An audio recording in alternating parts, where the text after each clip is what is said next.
اور تہذیبی روایات سے نئی نسل کی بیگانگی، نوجوانوں کی بے راہ روی، عورتوں کی بے جا آزادی خاص طور پر اکبر کے طنز کا نشانہ بنی۔ اکبر کا کہنا تھا دوستو، اگر آپ کا مذہبی اور تہذیبی ثقافت ہے، اگر آپ اس کو درکنار کر کے آپ اگر اس سے منہ موڑتے ہیں، بے توجہی اختیار کرتے ہیں اور نئی تہذیب، نئی ثقافت اور انگریزی اور مغربی کلچر کو آپ اپناتے ہیں، تو گویا کہ اس سے ہمارے نوجوان، ہماری نسلیں کیا ہو جائیں گی؟ برباد ہو جائیں گی، بیکار ہو جائیں گی، غیر مہذب ہو جائیں گی، اور عورتوں کی بے جا آزادی کے چکر میں ہم اپنے آپ کو، اس دنیا اور آخرت دونوں کو برباد کر لیں گے۔ اور اسی چیز کو انہوں نے آخری تک جو ہے تنزیہ کے طور پر انہوں نے نشانہ بنایا دوستوں۔ انہوں نے عام بول چال کے لفظوں کو نہایت دل آویز اور فنکارانہ انداز میں استعمال کیا ہے، انگریزی الفاظ سے بھی خاطر خواہ فائدہ اٹھایا ہے۔ اکبر کا کلام کلیات اکبر کے نام سے 4 حصوں میں شائع ہو چکا ہے، کلیات اکبر کے نام سے، اس پوائنٹ کو یاد رکھیے گا۔ تو دوستو یہ اکبر الہ آبادی تھے جن کی پیدائش 1846 عیسوی میں ضلع الہ آباد میں ہوئی ہے۔ سید اکبر حسین رضوی ان کا نام ہے، اکبر تخلص ہے۔ ابتدائی تعلیم گھر پر ہی اپنے والد سے حاصل کی اور پھر جو ہے ملازمت بھی اختیار کیا۔ 1873 میں ہائی کورٹ کا امتحان پاس کیا اور وکالت کا پیشہ اختیار کیا اور جج بھی بنے۔ شعر و شاعری کرنے کا شوق بچپن ہی سے تھا، اس لیے غزل گوئی سے انہوں نے شاعری کی ابتدا کی۔ طنز و مزاحیہ ان کی خاص پہچان ہے اور مشہور ہونے کا سبب بھی ان کا یہی ہے، طنزیہ مزاحیہ شاعری۔ نئی تہذیب، مغربی کلچر کو انہوں نے اپنانے سے، انگریزی تعلیم کو اختیار کرنے سے انہوں نے منع کیا، بلکہ انہوں نے اپنے طنزیہ انداز میں ان کو بھرپور نشانہ بنایا ہے۔ ان کے ہم ایک غزل کو پڑھتے ہیں، فرض لطیفہ، یہ نظم ہے۔ فرض لطیفہ بہت ہی مشہور نظم ہے دوستو۔ خدا حافظ مسلمانوں کا اکبر، مجھے تو ان کی خوشحالی سے ہے یاس، یہ عاشق شاہد مقصود کے ہیں، نہ جائیں گے ولیکن سعی کے پاس۔ سناؤ تم کو ایک فرض لطیفہ، کیا ہے جس کو میں نے زیب قرطاس کہا مجنوں سے یہ لیلا کی ماں نے کہ بیٹا تو اگر کر لے BA پاس تو فوراً بیاہ دوں لیلا کو تجھ سے، بلا دقت میں بن جاؤں تیری ساس۔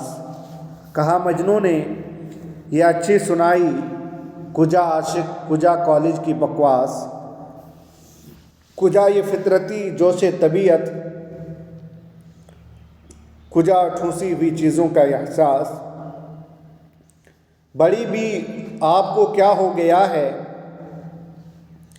ہرن پر لادی جاتی ہے کہیں گھاس، یہ اچھی قدردانی آپ نے کی، مجھے سمجھا ہے کوئی ہر چرنداز، دل اپنا خون کرنے کے ہوں موجود، نہیں منظور مغز سر کا آماس، یہ ٹھہری جو شرط وصل لیلا، تو استعفا میرا بحسرت و یاس۔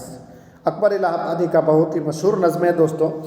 دیکھا آپ نے کس طرح سے انہوں نے لفظوں کا انتخاب کیا ہے اور طنزیہ باتیں انہوں نے کی ہیں، آپ فرض لطیفہ کو پڑھ سکتے ہیں۔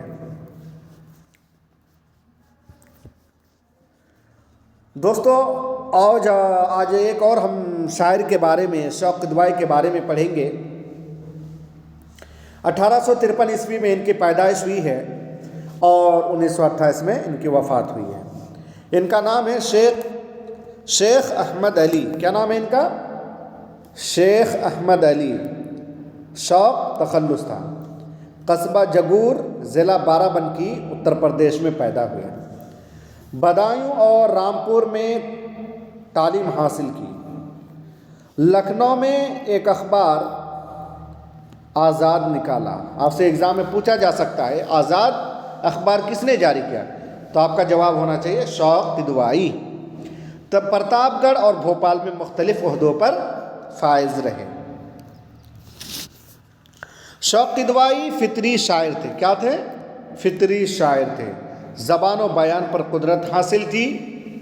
انہوں نے زیادہ تر مثنویاں لکھی جن میں قدرتی مناظر، مثلاً درختوں، پھولوں اور پہاڑوں کے مناظر بہت عمدگی سے بیان کیے ہیں۔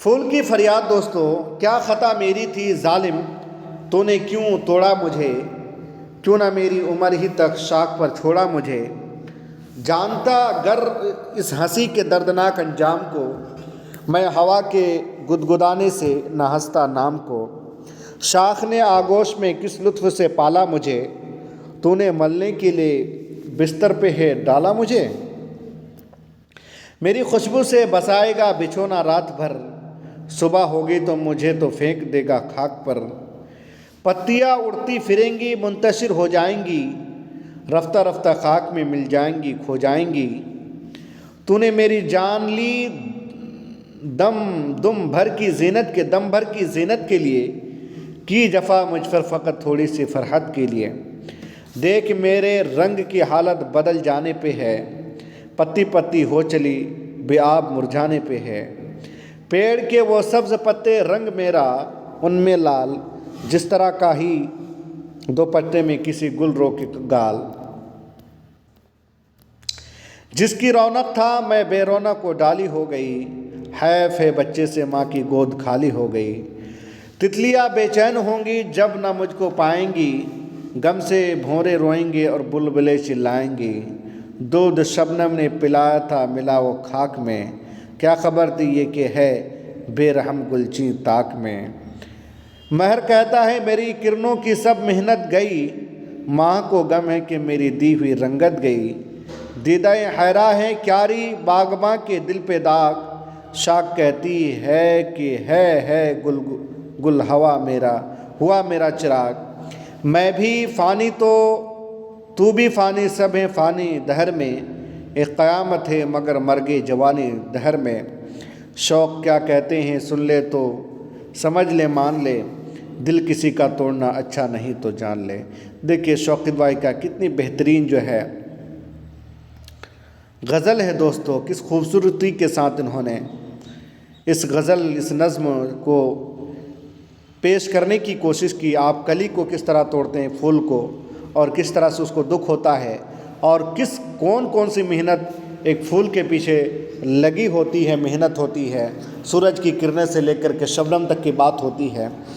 تو آپ شاخ کو بھی دقت ہوگی، جس شاخ پر یہ پھول لگا ہوا تھا اس کو بھی دقت ہو رہی ہے، تکلیف ہو رہی ہے۔ تو امید کہ آج کا ہمارا یہ ویڈیو آپ کو پسند آئے گا۔ آج میں نے آپ کو شوق قدوائی اور اکبر الہ آبادی کے بارے میں پڑھایا۔ پھر ملتے ہیں ایک نیکسٹ ویڈیو میں ایک نئے موضوع کے ساتھ۔ بہت بہت شکریہ دوستوں، آپ ان کو صحیح سے دیکھنے کی کوشش کیجیے گا، ایگزام کے لحاظ سے کافی اہم ہونے والا ہے۔ بہت بہت شکریہ۔